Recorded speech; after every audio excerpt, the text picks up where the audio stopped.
It's Wednesday, 6th of May. Here's your latest update. Today marks the 50th anniversary of the unification of the armed forces, reflecting the UAE's determination to build a capable and resilient military force, bringing 50 years of safeguarding sovereignty and stability in the country. Fujairah has become the first fully completed passenger station on the Etihad rail network. The ruler of Fujairah, accompanied by the Crown Prince of Fujairah and His Highness Sheikh Thayab bin Mohammed bin Zayed Al Nahyan, and accompanying delegation of sheikhs and senior officials, visited following its completion. The Ministry of Energy and Infrastructure has announced the activation of green certificates for factories under the National Green Certification Programme, marking a significant step towards advancing a low-emission, sustainable industrial sector. And Dubai Municipality has... On the streets of Tehran today, even the statues are wrapped in nationalism. Newspapers sneer at the U.S.'s new Project Freedom. Signs celebrate regime continuity, and posters proclaim Iran's stranglehold on the Strait of Hormuz. Iran's public rhetoric remains defiant. Today, the Islamic Revolutionary Guard Corps warned that ships crossing the Strait of Hormuz without coordinating with Iran would be, quote, categorically dealt with. And on X, Iran's chief negotiator and parliament speaker Mohammad Ghalibaf today accused the U.S. of a violation of the ceasefire and warned, "We have not even begun yet." And for the second day in a row, the United Arab Emirates said it was attacked by Iranian missiles and drones. It yesterday hit Fujairah, the UAE's only major port that bypasses the Strait of Hormuz. Yesterday, Iran also launched small boats like these and missiles at U.S. ships, actions that today President Trump downplayed. What do they need to do to violate? America's top diplomat says Operation Epic Fury is over. The US Secretary of State making the declaration amid the fragile ceasefire. Marco Rubio says America's combat in Iran is now over, that Operation Epic Fury has come to an end and the United States is now moving into a defensive position. The thing is, there is more than one party in this war, and Iran has warned we have not even begun yet. The priority here for Washington had been reopening the Strait of Hormuz. Donald Trump had dubbed it Project Freedom, but the US president today announced he would halt that mission to see if an agreement with Iran could be reached, leaving the strait once again in a deadlock. The two sides are now in the most fragile of ceasefires. Iran has attacked US forces more than 10 times now during the ceasefire, but today the chairman of the Joint Chiefs saying that those attacks are below the threshold for restarting combat, and the Secretary of State saying America... There has been a re-escalation with the US sending, in the last 24 hours, ships to the Strait. Iran is now saying things haven't even begun. Are we looking at a situation where things could really kick off again? Yeah, absolutely, because what this new initiative does is it brings US warships close to Iranian ships, small boats, drones. What they're offering is an alternative route out of the Strait of Hormuz. And what they're saying to the ships that are trapped in the Gulf is, if you follow this route, we'll be watching you. We can protect you from afar. The US bet is that the shipping companies and also the crews on these ships are desperate enough to take that risk. There are 800 ships trapped in this very narrow waterway and crews of around 20,000 people who have been stuck for, nearly 3 months now. Why has Trump gone for this unilateral approach? Sometimes he affects not to really care about the Strait of Hormuz. The Iranian foreign minister is here in Beijing for talks just 1 week before U.S. President Donald Trump is due to arrive for a high-stakes summit with Chinese leader Xi Jinping, already delayed once by the Iran war. Now, the conventional wisdom is the Chinese benefit anytime the U.S. military is mired in quagmire. And also much has been said about China buying Iranian oil despite the U.S. sanctions, providing Tehran with an economic lifeline. But analysts agree China's goals and priorities are more practical. The Chinese economy needs reliable access to energy to fuel growth at home, but also a stable global market for its exports. A prolonged war, especially the blockade of the Strait of Hormuz, would hurt both. Now, Chinese officials did play a role in bringing the current ceasefire, but analysts say Beijing may not be in a hurry to ramp up pressure on Tehran just yet. China's oil stockpile and its pivot to green energies make it better prepared than This huge parking lot for planes is an indicator of how the war in the Middle East is impacting airlines. Teruel Airport in eastern Spain has been filling up with grounded long-haul jets. In recent weeks, around 20 Qatar Airways aircraft have been parked here, Teruel Airport's general manager told DW. As the conflict disrupts airspace and raises operational risks, airlines are repositioning parts of their fleets by pulling aircraft out of service and placing them on standby. The airport was already described as a graveyard for planes during the pandemic. Now it's sort of like a parking lot for the aviation industry, this time because of the Iran war. The former military base is a strategic choice. No passenger traffic, vast amounts of space, and a dry climate make it an ideal parking lot for wide-body jets.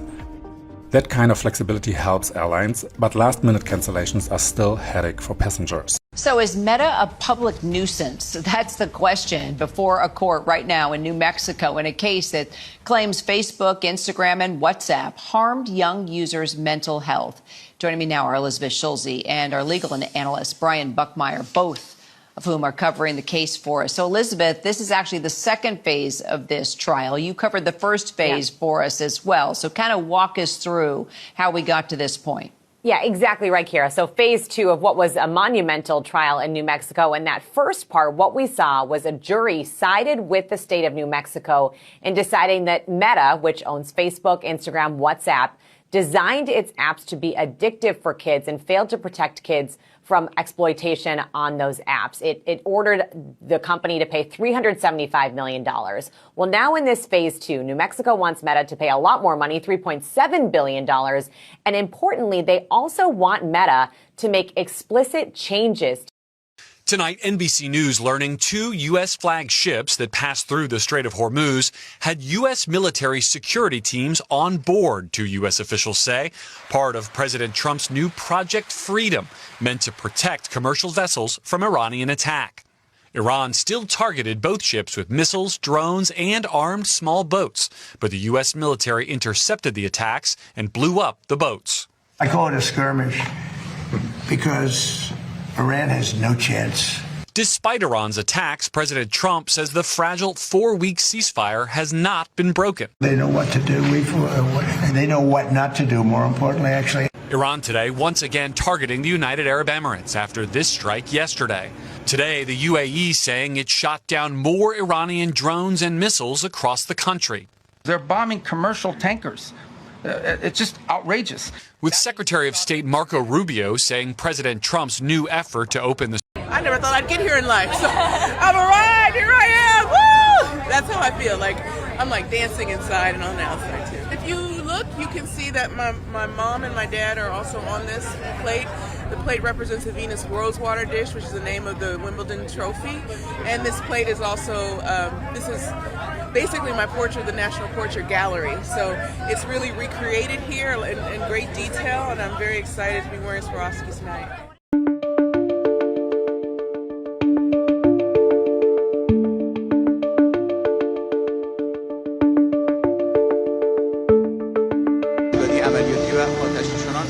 What do designer clothes have to do with the future of North Korea? The daughter of North Korean leader Kim Jong-un is not just growing up, she's being styled to lead the country. South Korea's spy agency believes Kim Joo-ae, who reportedly is just 13 years old, has been chosen as her father's successor. And some analysts say her fashion of leathers, furs, and designer outfits is being used to project power. Her outfits, likely to be dictated by the government's propaganda and agitation department, often end up twinning her father's. This is known as image replication, a ploy to help create legitimacy solely through resemblance to the previous leader. Joo-ae dresses in formal blazers and skirts, with her hair neatly done up in a half-up, half-down rooster hairstyle. This is a tactic to project a mature image and mask her youth. Joo-ae's fashion stands in stark contrast to the tightly controlled population. Western luxury brands are banned in North Korea, but Joo-ae has appeared wearing them. Analysts call this a differentiation strategy. And news that the conflict may be winding down is sending oil prices lower, but gas prices are still rising. The average for a gallon of gas is now at the highest level in 4 years. Rebecca Jarvis has more on the war's economic impact. It is rush hour here at this gas station where prices are now $5.69 a gallon. The national average up again overnight, up 6 cents, now $4.54 throughout the country. And while prices of oil are trending lower on that report of a possible agreement between the U.S. and Iran, the actual price of gasoline is not expected to decline anytime soon. And that is because of what's happened to our oil and gasoline inventories here in the U.S. Record amounts of these products have left the country in the last week as foreign buyers have been forced to find alternative sources. Our gasoline inventories now are at multi-year lows, which means prices will face even more upward pressure heading into the summer, according to Gas Buddies. These roadblocks may not seem like much, but behind them and deep underground is perhaps the most crucial remaining part of Iran's nuclear supply chain, the stores of enriched uranium. Since the US-Israeli strikes, we wanted to find out how much of Iran's nuclear production process has actually been destroyed. We started here, at a university in central Tehran. The US and Israel consider it one of the first stages in the nuclear process. Since 2012, the US has sanctioned it for researching weapons of mass destruction. And in mid-March, it was hit by Israeli strikes. Besides research, the process starts with obtaining the raw material, uranium ore, at mines like this one. Saghan Mine has been expanding over the last few years. This site wasn't struck in the latest strikes, and in fact, if you look closely, diggers still seem to be operating. Next, the mined uranium makes its way to production plants like this one, where it's processed into yellowcake, and on March 27th, this site was hit. We checked satellite imagery the following month, and it seems Iran hasn't started to rebuild it. But the biggest headache for the US and Israel. The big story remains the war in Iran. It's tragic and confusing, and I don't want to talk about it anymore, so stop it. Off the war. Because, thank you, nice hands. Because we got other stuff to think about, okay? It's already May. Are we getting a house on the shore this summer? Or are we going to really splurge and get a whole tank of gas? So now, against my expressed wishes, it is time for another Hormuz news you can use. Would rather drink booze. According to the latest reports, the strait is closed, we think, because only 2 ships were known to have passed through the waterway on Monday, and some 1,600 ships and roughly 20,000 seafarers remain stranded. Stranded seafarers. You know what that leads to: scurvy, cannibalism, and lonely sailors. Last night was the Met Gala. It's the biggest night of the year for fashion, and for your mom saying, now is that one heated rivalry? But the biggest trend on the red carpet this year was controversy. This year's Met Gala finds itself steeped in turmoil. Why? Because the honorary chairs are billionaire Jeff Bezos and his wife Lauren Sanchez. Look at the message projected last night on a building in New York City. Boycott the Bezos Met Gala. Yeah, get his ass. Yes, I fully support this message, although I don't know if the people living in that building do. Sorry, can you just take it down a notch? Your activism is getting in my eyes. Where did they even find a projector that big? Well, probably Amazon. They have the best Prime Day deals. No, Desi, remember, boycott.